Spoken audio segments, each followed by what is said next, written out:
धर्मपुर गांव में रहने वाला रामधन एक बेहद गरीब किसान था। इस बार उसने गांव के सेठ से उधार लेकर खेती की थी। मौसम अच्छा रहा और खेतों में पहली बार फसल बहुत अच्छी आई थी। पूरे परिवार में एक उम्मीद जाग उठी थी। देखो सुनीता, इस बार कितनी अच्छी फसल हुई है। भगवान ने हमारी सुन ली। लगता है अब बच्चों को भूखा नहीं सोना पड़ेगा। हाँ रामधन, इस बार मेहनत रंग लाई है। अब अगर फसल सही सलामत कट गई तो कुछ महीनों का चैन मिल जाएगा। पिताजी, क्या इस बार हम स्कूल जा पाएंगे? जरूर बेटा, अब तो तुझे अच्छे कपड़े और किताबें भी दिलवाऊंगा। पिताजी, मेरे लिए क्या लाओगे? बोलो ना पिताजी। तेरे लिए गुड़िया और नई चूड़ियां लाऊंगा। लेकिन शायद किस्मत को ये मुस्काने राज नहीं आई। शाम ढलते ही आसमान पर काले बादल घिर गए और तेज आंधी के साथ मूसलाधार बारिश शुरू हो गई। रामधन, जल्दी चलो, खेत में पानी भरने लगा है। हे भगवान, कहीं सब कुछ न बह जाए। रामधन भागकर खेत पहुंचा। वहां का दृश्य देखकर उसका दिल बैठ गया।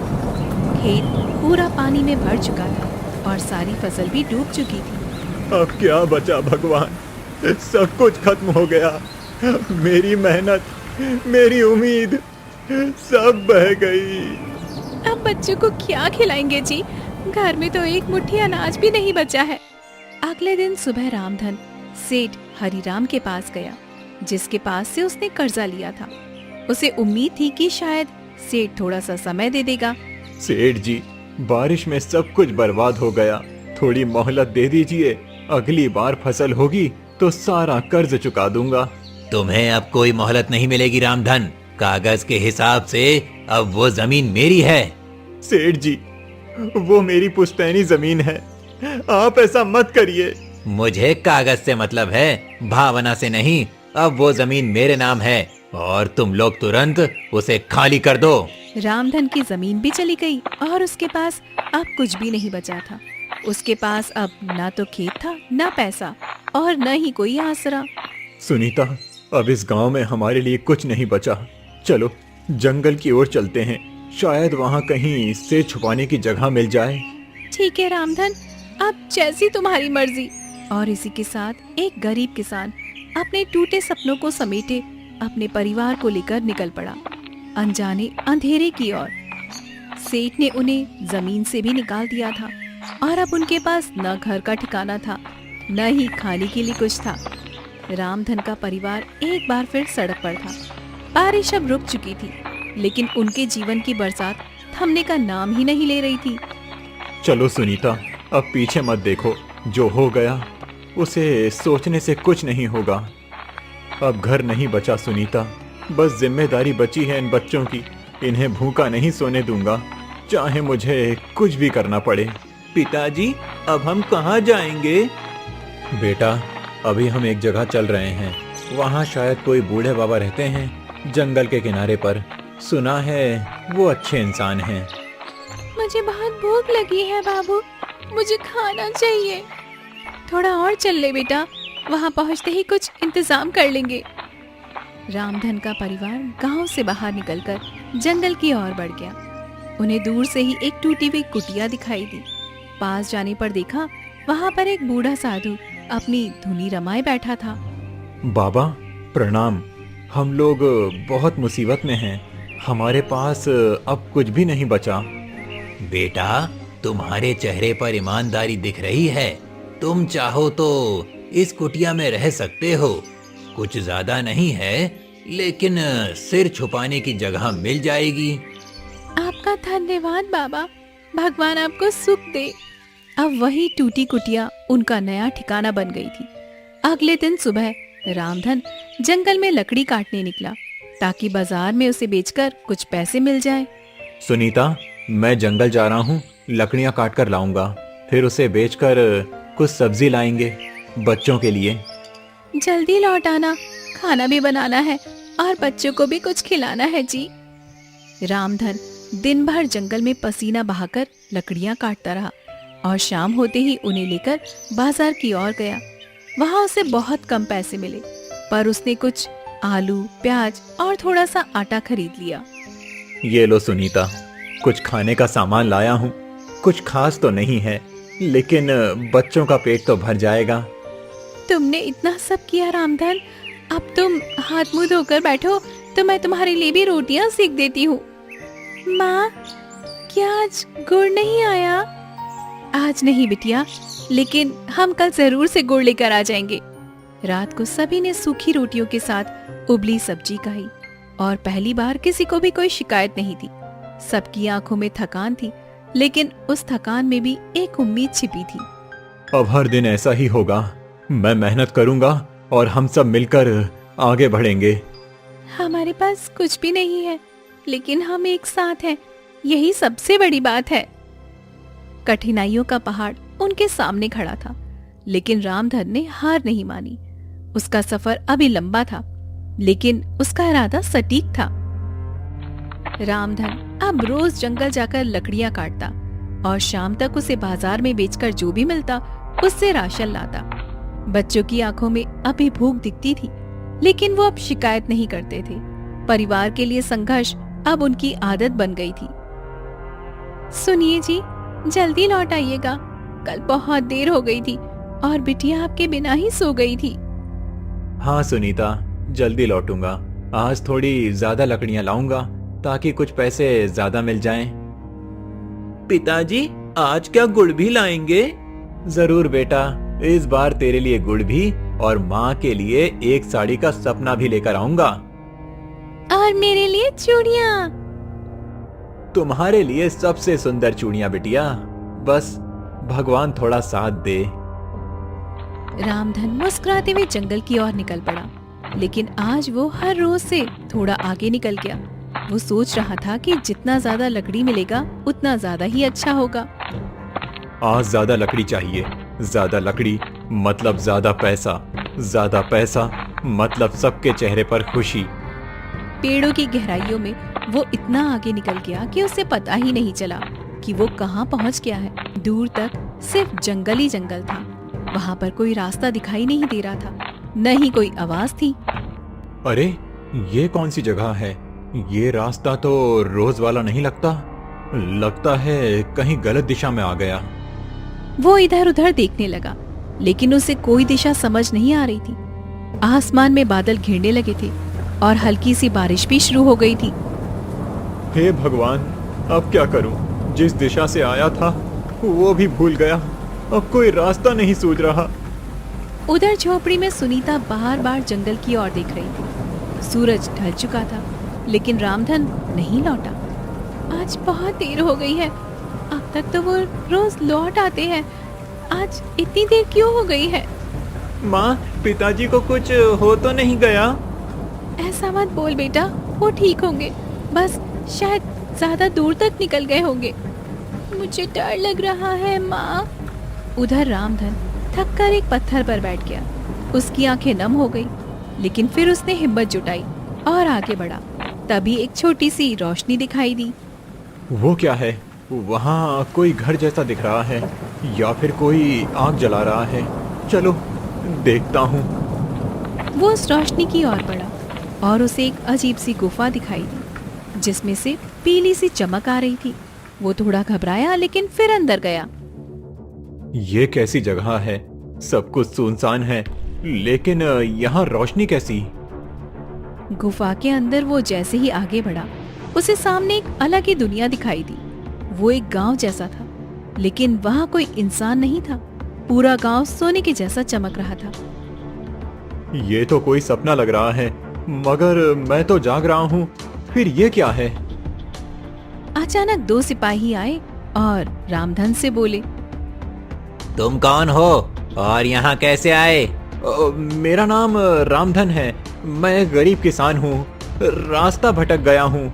राजा के पास चलो, वो तुमसे मिलना चाहते हैं। रामधन डरते हुए उनके साथ महल की ओर चल पड़ा। उसे समझ नहीं आ रहा था कि अब उसके साथ क्या होने वाला है। रामधन डर और हैरानी के बीच आगे बढ़ रहा था।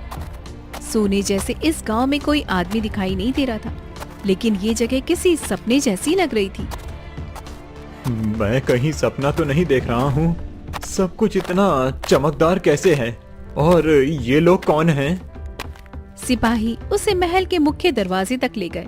वहाँ अंदर से एक तेज और गंभीर आवाज आई। उसे भीतर ले आओ। रामधन अंदर गया तो सामने एक ऊंचे आसन पर एक वृद्ध राजा बैठे थे, जिनके चेहरे पर तेज और आंखों में करुणा थी। बताओ कौन हो तुम और यहाँ कैसे आए? महाराज, मेरा नाम रामधन है। मैं एक गरीब किसान हूँ। बारिश में मेरी सारी फसल बह गई। सेठ ने मेरी जमीन छीन ली और अब मैं जंगल से लकड़ी काटकर अपने बच्चों का पेट पालता हूँ। आज रास्ता भटक गया तो ये गुफा दिखी। तुम्हारी बातों में सच्चाई दिखती है रामधन। तुम्हारा संघर्ष तुम्हारी आंखों में साफ दिखाई देता है। महाराज, हम तो बस 2 रोटी के लिए मेहनत करते हैं। हम गरीबों का तो कोई सहारा नहीं होता। तुम जैसे लोग ही असली राजा होते हैं रामधन, जो बिना शिकायत के परिवार को बचाने के लिए लड़ते हैं। राजा ने पास खड़े सिपाही को इशारा किया और एक छोटी सी तिजोरी मंगवाई। रामधन, ये लो कुछ सोने के सिक्के। इन्हें अपने पास रख लो और अपने घर जाओ। अपने बच्चों के लिए कुछ खाना और कपड़े लाओ और एक नई शुरुआत करो। महाराज, मैं ये नहीं ले सकता। हम गरीब हैं, लेकिन मेहनती हैं। ये मेहनत का ही इनाम है। अगर ये तुम जैसे ईमानदार आदमी को नहीं दूंगा तो किसे दूंगा? रामधन की आंखों में आंसू आ गए। वो झुककर राजा के चरणों में गया। आपने तो जैसे मेरी जिंदगी बदल दी महाराज। अब मैं अपने बच्चों को भूखा नहीं रखूंगा।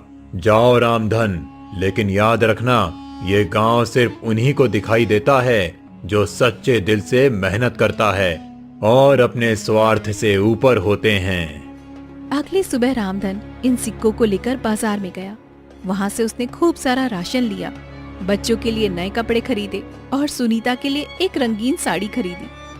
आज दिल से सुकून मिला सुनीता। बच्चों के चेहरे पर जो मुस्कान देखी है, वो सब कुछ भूल जाने जैसी है।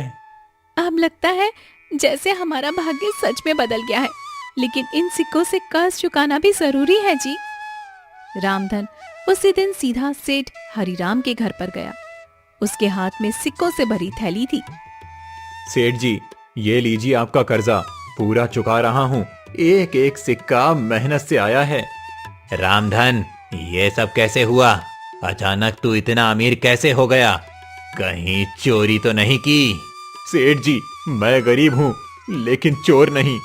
मेहनत की है और भगवान की दया से ये मिला है। तू ये सब कहानी मुझे मत सुना। अब अगर तुझे कर्ज चुकाना ही था तो पहले क्यों नहीं चुकाया? अब चुका दिया सेठ जी, और अब आप मेरी जमीन के कागज भी लौटा दीजिए। सेठ को शक था, लेकिन सामने सोने के सिक्के दिखकर वो चुप हो गया। जमीन के कागज लौटाए और रामधन वहाँ से निकल गया। पिताजी, अब क्या हम फिर से उसी खेत में काम करेंगे? हाँ बेटा, अब वो खेत फिर से हमारा है। अब हम उसमें मेहनत करेंगे, लेकिन एक और सपना भी है। सपना कैसा? मैं बस सिर्फ खेती नहीं करूंगा, लकड़ी बेचने का छोटा कारोबार भी शुरू करूंगा। जंगल से लकड़ी लाऊंगा और गांव में बेचूंगा। रामधन ने 2 दिन में लकड़ी बेचने का एक ठेला बनवाया और अब हर सुबह जंगल जाता और शाम को बाजार में बेचकर लकड़ियों को घर पे लौटता। धीरे धीरे उसके पास पैसा भी बढ़ने लगा और गांव वाले भी अब उसे सम्मान की नजर से देखने लगे। देखो, रामधन अब अमीर हो गया।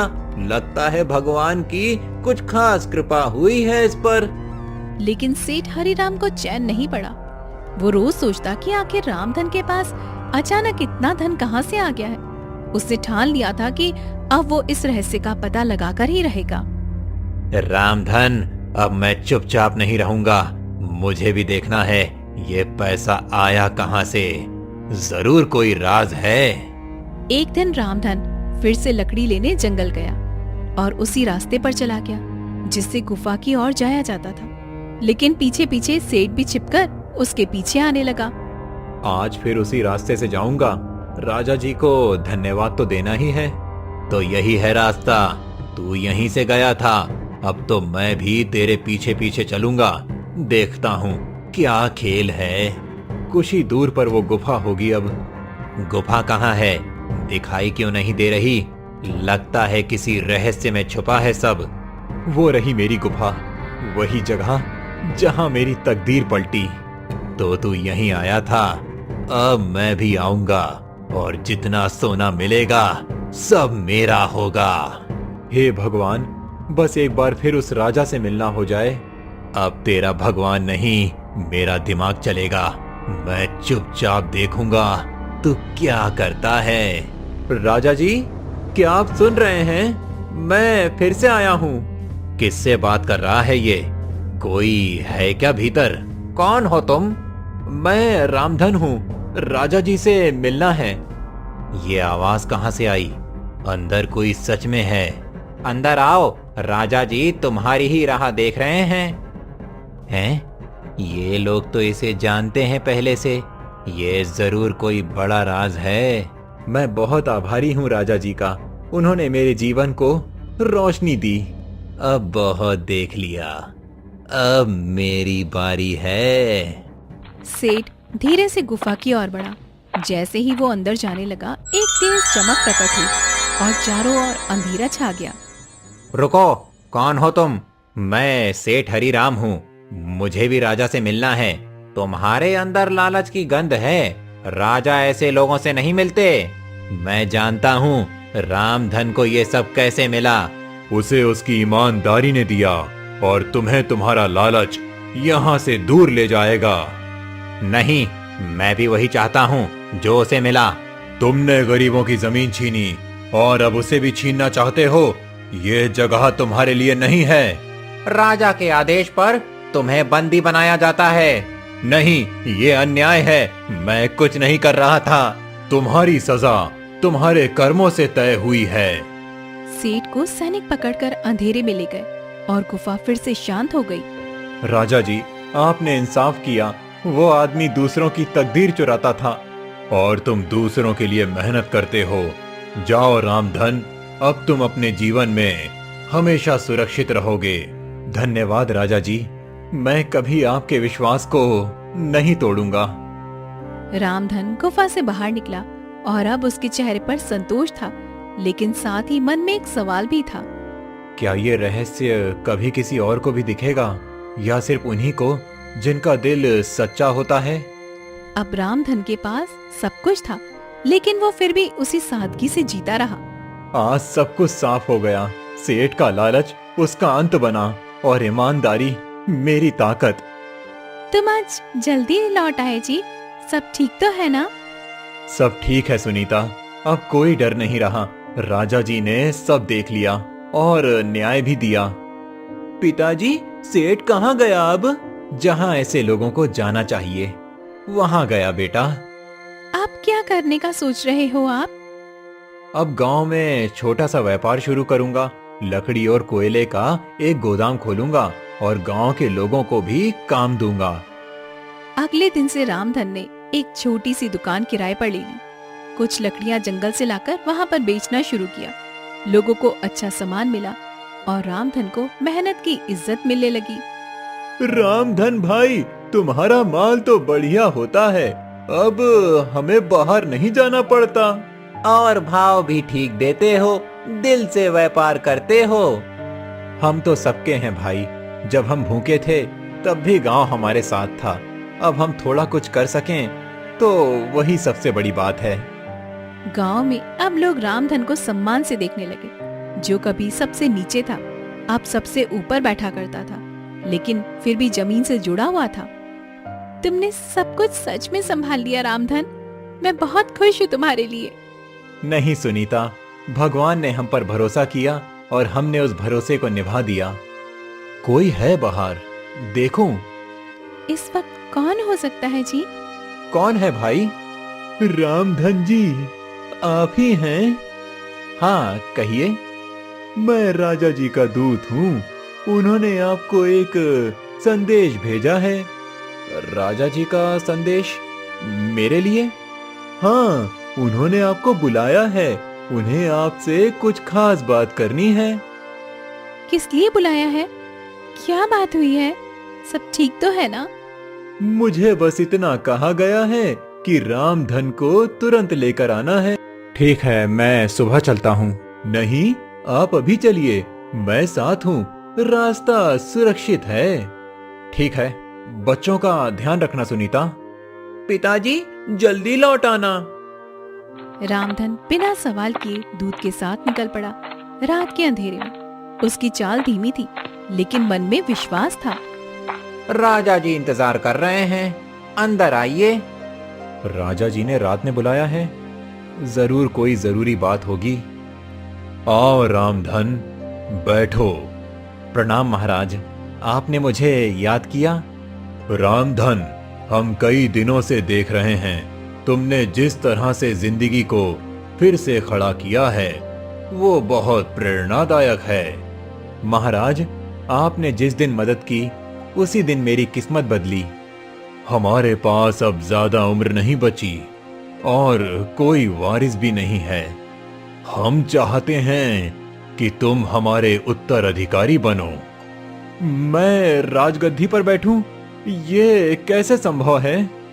हमने तुम्हारे व्यवहार, ईमानदारी और परिश्रम को परखा है और यही गुण एक सच्चे राजा में होने चाहिए।